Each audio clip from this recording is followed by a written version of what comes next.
everyone. We're going to consider the graph of the function f of x equal 2 sine x for x in between 0 and 2 pi. The graph intersects the line y equals 1, exactly twice, at points A and B. Now what that means is that our amplitude is 2.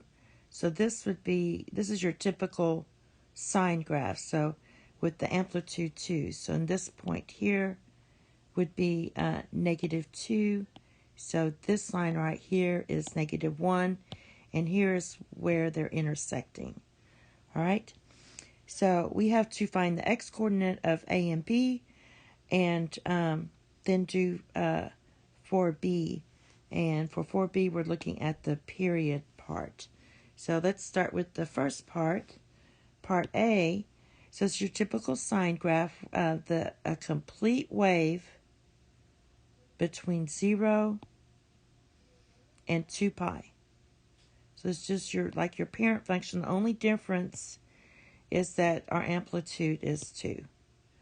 So that doesn't change these points. So what we're looking for is where 2 sine of x equals -1. You divide both sides by 2, so we get sine of x equals -1/2. So we know sine is negative in quadrants 3 and quadrants 4 because it's your y value. And so when you're looking for -1/2, it's here and here. Remember, the pi over 6 is your reference angle.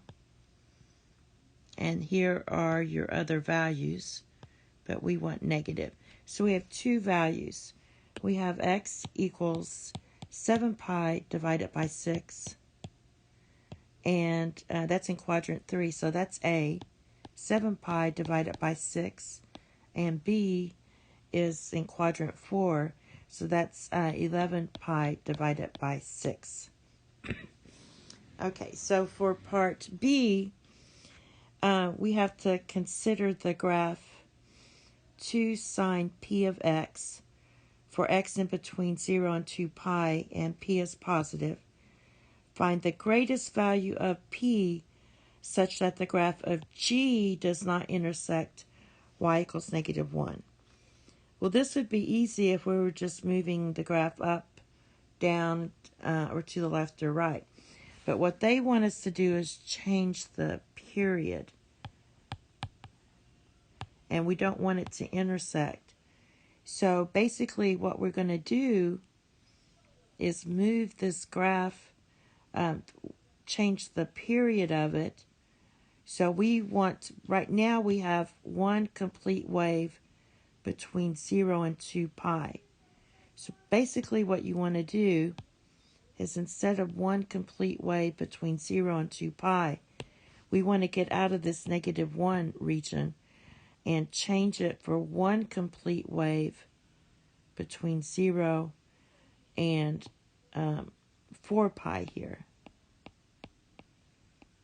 All right. So that means these 2 points here are getting moved over by 2 pi. So if we move this complete wave over, it's not going to intersect. What they don't want it to do is intersect between 0 and 2 pi.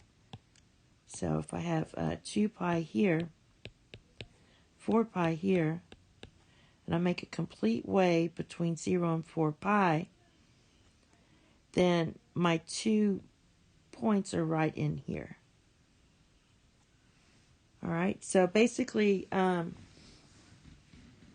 to change the period, all you're going to do is set 2 sine, and we're going to let x be 2 pi, because that's what we're moving it this way. We're expanding it like this. So we're going to have x equals 2 pi. And that gets this out of the -1 region between 0 and 2 pi. So there won't be anything from here to there. This should be right in here, by the way. All right. So we get sine of 2 pi x equals -1 now, because that's how we expanded it. Or we could say sine of 2 pi x equals -1/2. So we already know that what we're basically moving is this a over, because the b is going to be already over. So we know that 2 pi x for this part was actually 7 pi over 6. So we're going to set 2 pi x as 7 pi divided by 6. Divide both sides by 2 pi. So this would be times 2 pi. This cancels, and you get your answer is 7 divided by 12. And that's what your p would equal. All right? And that's it. Thank you. Have a nice day. Bye-bye.